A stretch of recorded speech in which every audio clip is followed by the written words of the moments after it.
नमस्कार, एक मुलाकात कार्यक्रम में मैं प्रिया आप सभी का बहुत बहुत स्वागत करती हूँ। दोस्तों, कहते हैं कि शिक्षा वो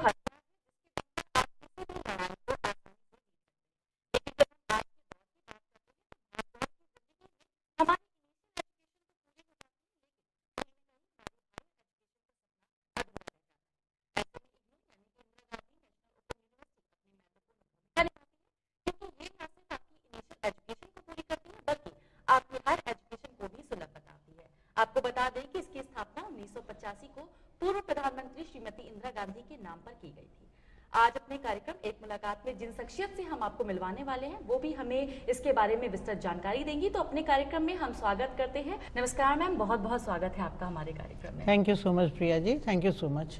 मैम, सबसे पहले हम आपसे ये जानना चाहेंगे कि आप इग्नू में कब से हैं? जी, मैं इग्नू में 1992 दिसंबर से हूँ और पीएचडी करने के बाद हमने इग्नू ज्वाइन कर लिया था और सारे पदों पे, ऑलमोस्ट सारे पदों पे assistant regional director, deputy director, regional director, senior regional director, सभी पदों पे हमने काम किया है।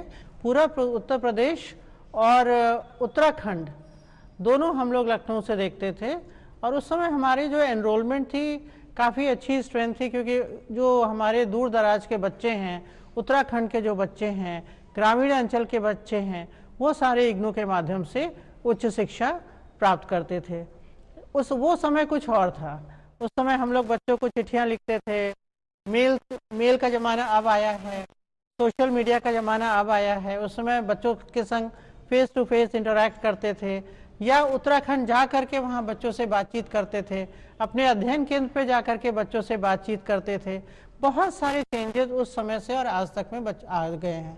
मैम, जैसा कि आपने बताया कि आप 92 से हैं, देखा जाए तो लगभग 30 साल हो गए। और उस समय की हम बात करते हैं तो लड़कियों के लिए एजुकेशन काफी टफ हुआ करती थी। तो उसके बारे में कुछ बताएं कि आपके लिए कितना ज्यादा संघर्ष हुआ? जिस समय की बात हम लोग प्रिया जी कर रहे हैं, 1992 की बात, उस समय वास्तव में लड़कियों को उच्च शिक्षा से जोड़ना या प्राइमरी एजुकेशन से जोड़ना या सेकेंडरी एजुकेशन से जोड़ना बहुत कठिन काम था।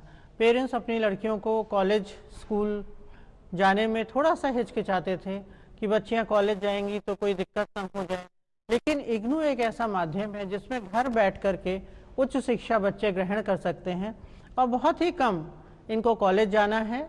जो बच्चे कॉलेज जाना चाहते हैं, हमारे अध्ययन केंद्रों पे जाना चाहते हैं, वो जा सकते हैं, नहीं तो घर बैठ कर के अपनी सारी शिक्षा को कर सकते हैं। और धीरे धीरे हम लोगों ने देखा है कि जिस तरह से हम लोगों ने प्रयास किया है, गांव में जा के लड़कियों के लिए कैंप लगाए हैं, लड़कियों को और उनके पेरेंट्स के कैंप लगाए हैं, जिससे उनको बताया है कि उच्च शिक्षा लेने से लड़कियों के जीवन में क्या चेंजेस आएंगे।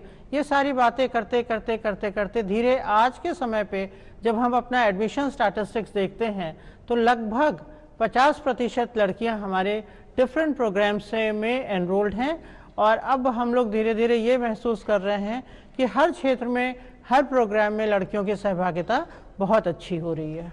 मैम, इग्नू की अगर हम बात करते हैं तो ये सबसे बड़ी यूनिवर्सिटी है, लीडिंग यूनिवर्सिटी है और ऐसे में अगर हम इसमें एनरोलमेंट की बात करते हैं तो इसमें लगभग 4 मिलियन स्टूडेंट्स अभी तक एनरोल हो चुके हैं। तो ऐसे में इसका क्षेत्र है वो भी काफी विस्तृत होगा, तो उसके बारे में। हमारा जुरिस्डिक्शन नेशनली नहीं, इंटरनेशनल प्रेजेंस है। अपने देश में तो है ही है, विदेश में है। तो अगर अपने देश की हम लोग बात करें तो ईस्ट, वेस्ट, नॉर्थ, साउथ कहीं भी हम लोग जाएंगे हमें हमारे अध्ययन केंद्र मिलेंगे और हमारे रीजनल सेंटर्स मिलेंगे।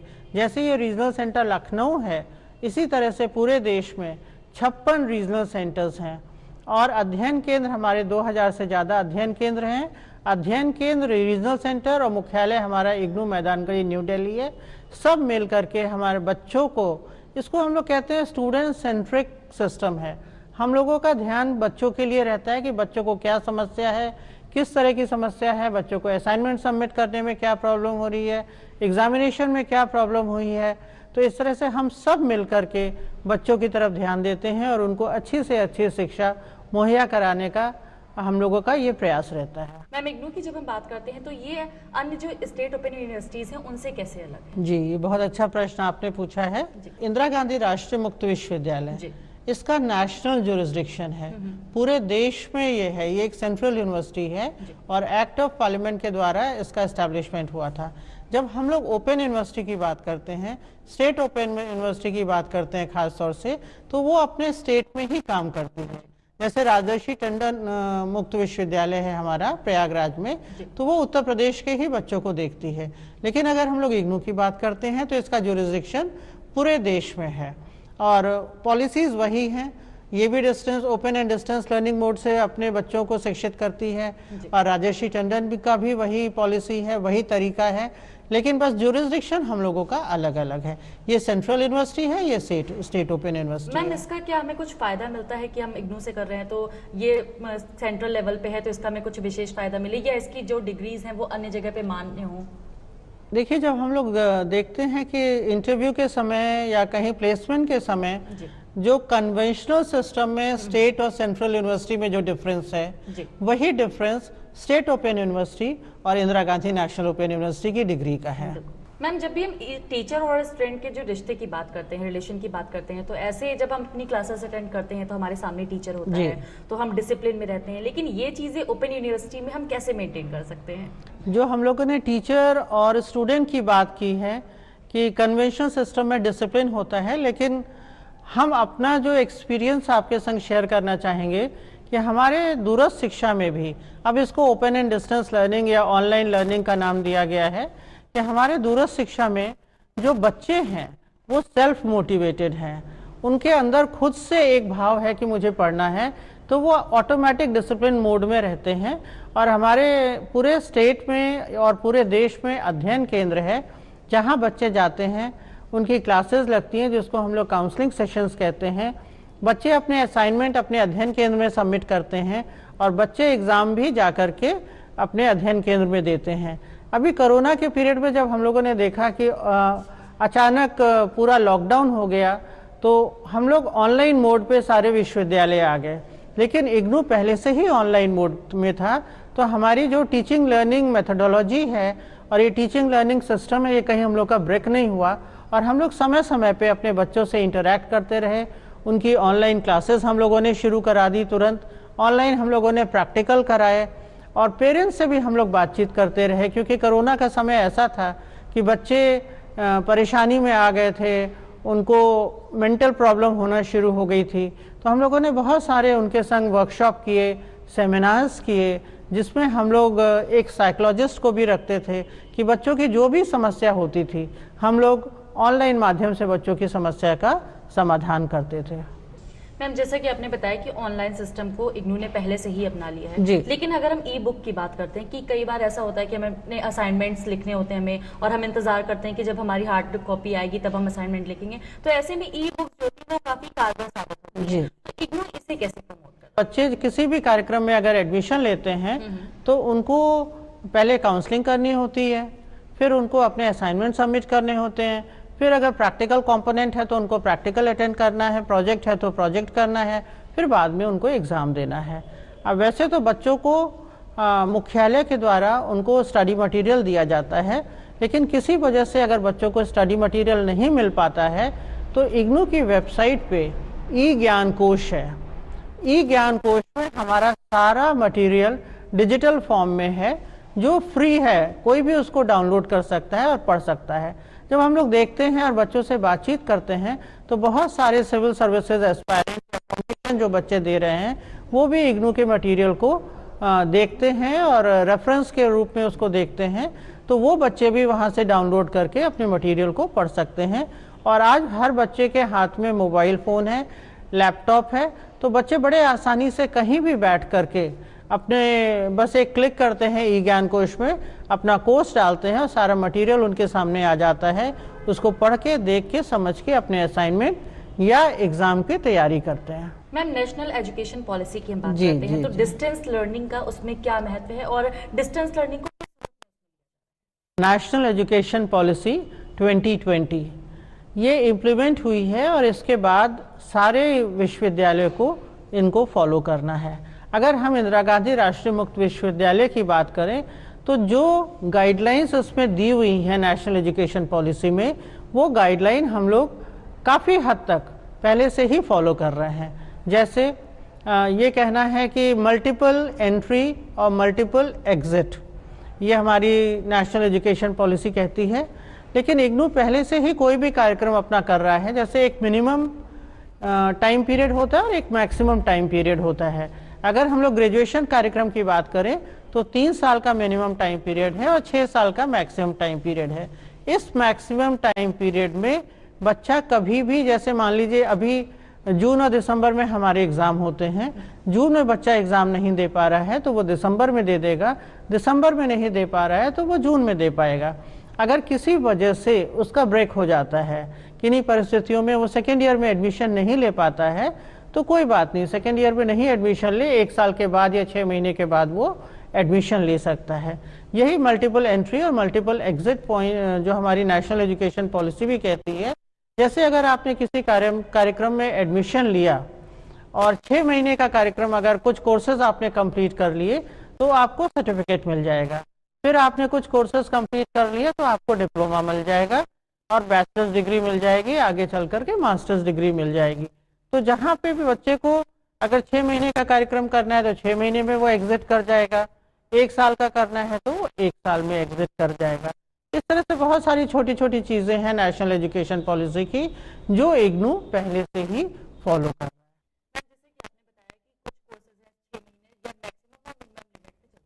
मान लीजिए अगर मैंने किसी डिप्लोमा कोर्स में एडमिशन लिया है और उसे मुझे आगे डिग्री तक ले जाना है तो इग्नू उसको कैसे प्रोवाइड कराता है, और क्या मुझे उसके लिए उसी कोर्स में बार बार एडमिशन लेना पड़ेगा कि डिप्लोमा के बाद मैं डिग्री अपनी कंटिन्यू कर सकूं? देखिए, बहुत ही अच्छा प्रश्न है और स्टूडेंट्स के लिए ये जो स्कीम है बहुत ही फायदेमंद है। अगर आपने कोई कार्यक्रम किया है साल भर का, आपको डिप्लोमा तो मिल गया, लेकिन अगर आप आगे कंटिन्यू करना चाहते हैं तो आप फिर से एडमिशन उसी के डिग्री कोर्स में आप ले सकते हैं। वो जो आपने 1 साल किया है वो उसका काउंट हो जाएगा, वो 1 साल आपका वेस्ट नहीं होगा, वो आपका काउंट हो जाएगा। और ये नेशनल एजुकेशन पॉलिसी भी इसको कहती है कि कहीं से आपने कुछ किया है तो वो काउंट हो जाना चाहिए। नेशनल एजुकेशन पॉलिसी एक चीज़ और कहती है, academic bank of credit. Academic bank of credit है जहां आपके सारे क्रेडेंशियल डिजिटल फॉर्म में आ जाएंगे। आपने कहीं से मूक्स से किया, ऑनलाइन किया, ऑफलाइन किया, किसी विश्वविद्यालय से कुछ किया, सब आपका क्रेडिट में आता जाएगा। फाइनली आपको डिग्री डिप्लोमा जो भी है वो अवार्ड हो जाएगा। तो ऐसा नहीं है कि आपको कहीं एक जगह से करना है, आपको ने विदेश से भी किया है तो वो भी आपका काउंट हो जाएगा। मैम, अगर हम क्लासरूम की बात करते हैं तो इग्नू क्लासरूम कैसे प्रोवाइड कराता है स्टूडेंट्स को? इग्नू के सिस्टम में जैसा हमने अभी बताया कि हमारे लर्नर सपोर्ट सेंटर्स होते हैं। पूरे देश में 2000 से ज़्यादा हमारे लर्नर सपोर्ट सेंटर्स हैं जो डिफरेंट यूनिवर्सिटीज़ और कॉलेजेस में हैं, और उनको हम लोग अध्ययन केंद्र के रूप में जानते हैं। जैसे लखनऊ में ही अगर हम लोग ले लें तो हमारा केकेसी में अध्ययन केंद्र है, क्रिश्चियन कॉलेज में अध्ययन केंद्र हैं, ऐसे बहुत सारे अध्ययन केंद्र हैं। तो एक हमें कॉलेज फ्री ऑफ कॉस्ट 3 से 4 कमरे देता है और वहाँ पे इग्नू का अध्ययन केंद्र इस्टेब्लिश होता है। हमारे कोऑर्डिनेटर होते हैं, स्टाफ होता है वहाँ पे पूरा, वहीं का उसी कॉलेज का स्टाफ होता है जो इग्नू के लिए काम करता है। जब कॉलेज हमारा बंद हो जाता है तब इग्नू का अध्ययन केंद्र खुलता है और कॉलेज के इंफ्रास्ट्रक्चर को ही इग्नू यूज़ करता है। वहाँ के अगर क्लासरूम हैं तो उन्हीं क्लासरूम को इग्नू यूज़ करता है, उन्हीं क्लासरूम में इग्नू के एडमिशन्स होते हैं, वहीं पे एडमिशन की काउंसलिंग भी होती है। बच्चों को प्री एडमिशन काउंसलिंग भी देनी है तो हम लोग सेंटर पे ही जाकर उन क्लासरूम में करते हैं। और बच्चों की जो काउंसलिंग सेशन है जिसको परामर्श सत्र कहते हैं, तो परामर्श भी उनकी अध्ययन केंद्र पे ही होती है। तो एग्जिस्टिंग जो हमारा इंफ्रास्ट्रक्चर है किसी भी कॉलेज का या विश्वविद्यालय का, उसको इग्नू यूटिलाइज करती है। मैम, अगर हम इसी के साथ जोड़ना चाहें इंटर्नशिप,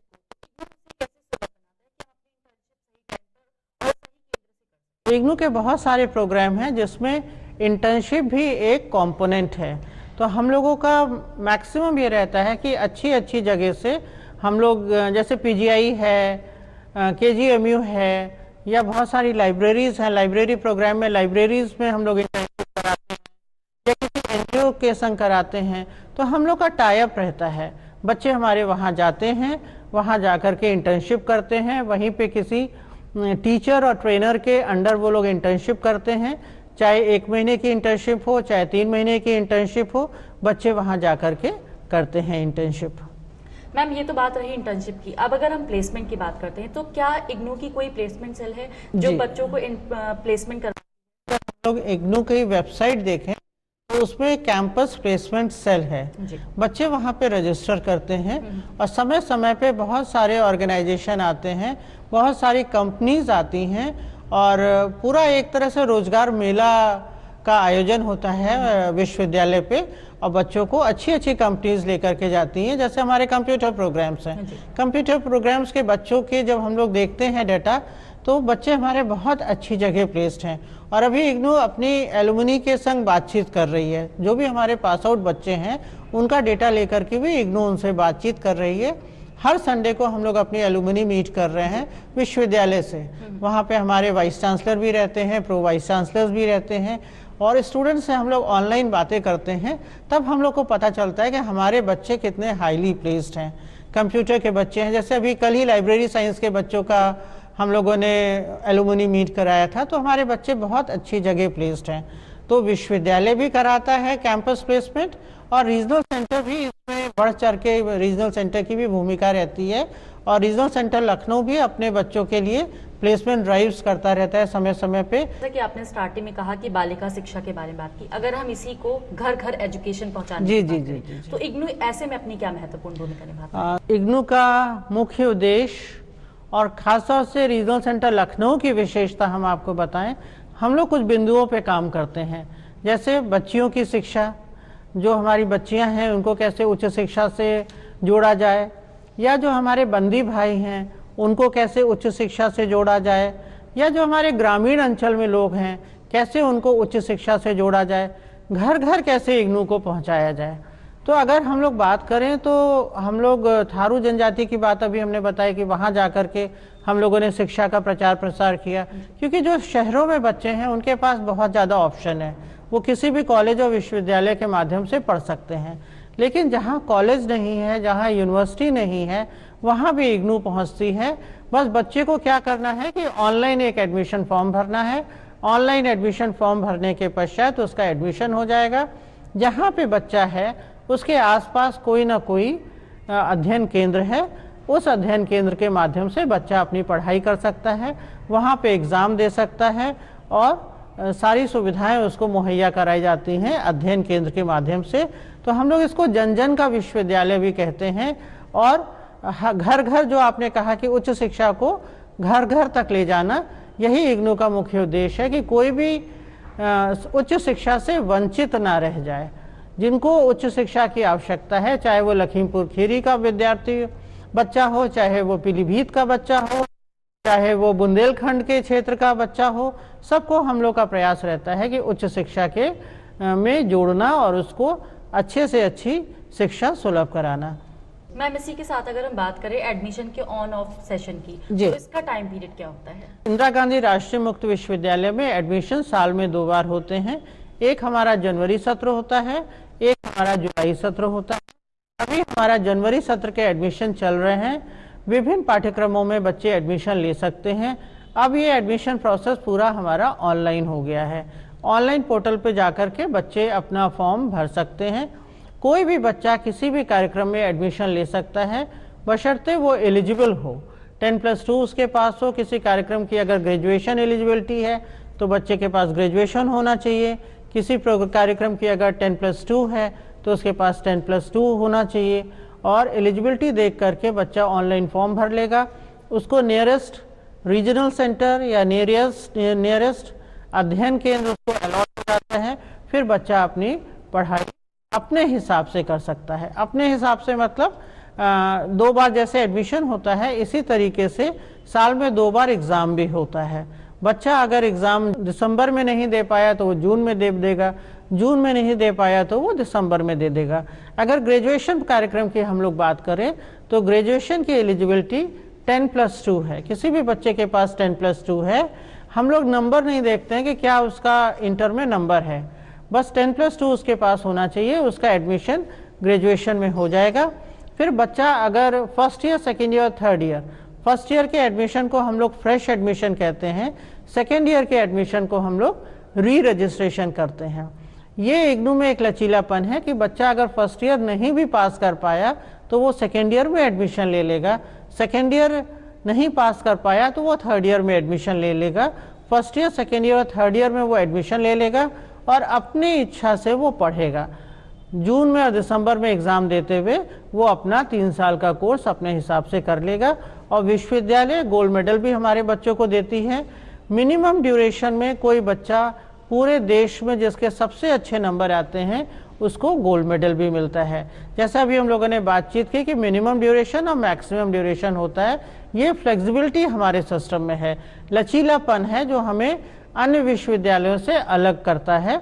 अगर ग्रेजुएशन 3 साल का है तो बच्चा उसको 6 साल में कर सकता है, मास्टर्स डिग्री 2 साल की है तो बच्चा उसको 5 साल में कर सकता है, 6 महीने का सर्टिफिकेट कार्यक्रम है तो उसको 2 साल में कर सकता है। ये सारी बच्चों को देखते हुए, क्योंकि हमारे बच्चे, बहुत सारे बच्चे हमारे हाउसवाइफ हैं, बहुत सारे बच्चे हमारे वर्किंग हैं, बच्चे हमारे कॉम्पिटिशन की तैयारी कर रहे हैं, तो हमारे पास तरह तरह के बच्चे हैं। कुछ बच्चों की एज, क्योंकि हमारे यहाँ एज जो है कोई फैक्टर नहीं रखती है, मिनिमम आपकी 18 साल एज होनी चाहिए, मैक्सिमम कोई लिमिट नहीं होती है। तो सब बच्चों को ध्यान में रखते हुए हम लोग बच्चों को पढ़ाते हैं।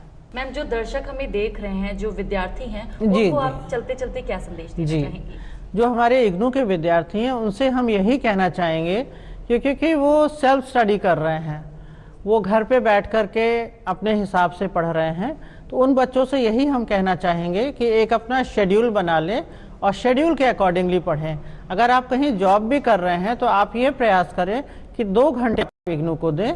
इग्नू का मटेरियल आपके पास है, अगर मटेरियल नहीं है तो आप ऑनलाइन ई ज्ञान कोर्स से मटेरियल ले सकते हैं और पढ़ सकते हैं। तो आप समय समय पे इग्नू की वेबसाइट www.ignou.ac.in इग्नू की वेबसाइट पे आप देखते रहिए, क्योंकि सारे नोटिफिकेशन इग्नू की वेबसाइट पे आते हैं।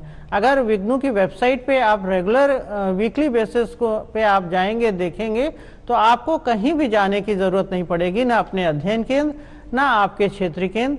सारी सुविधाएं आपके घर पे, आपके लैपटॉप पे, आपके मोबाइल पे है, सारी इन्फॉर्मेशन है।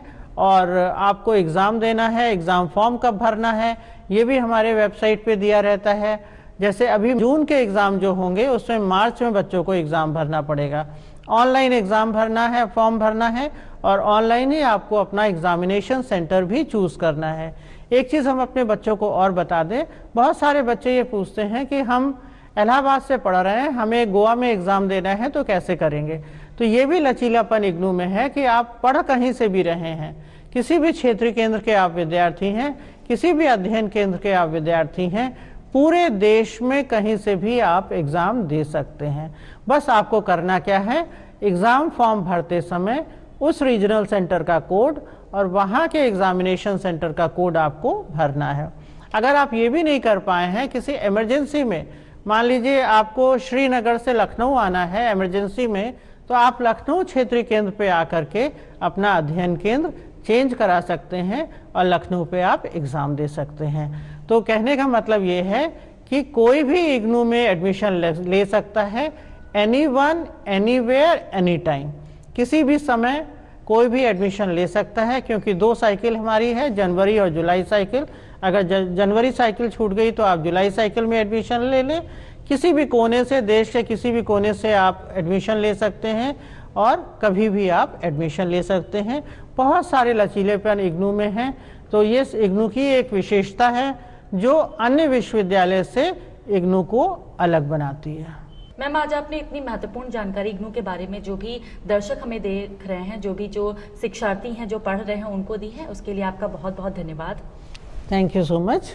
जी हाँ दोस्तों, पढ़ने की ना तो कोई लिमिट होती है, ना तो कोई एज होती है। आप कितना भी और किसी भी एज में पढ़ सकते हैं। और आज के कार्यक्रम में हमारे साथी डॉक्टर मनोरमा सिंह जी, जिन्होंने हमें इग्नू के बारे में बहुत ही महत्वपूर्ण जानकारी दी। उम्मीद करते हैं आपको हमारा कार्यक्रम पसंद आया होगा। मुलाकात होगी एक बार फिर एक नए एपिसोड में, मिलेंगे फिर एक शख्सियत से, और तब तक के लिए दीजिए हमें इजाजत। नमस्कार।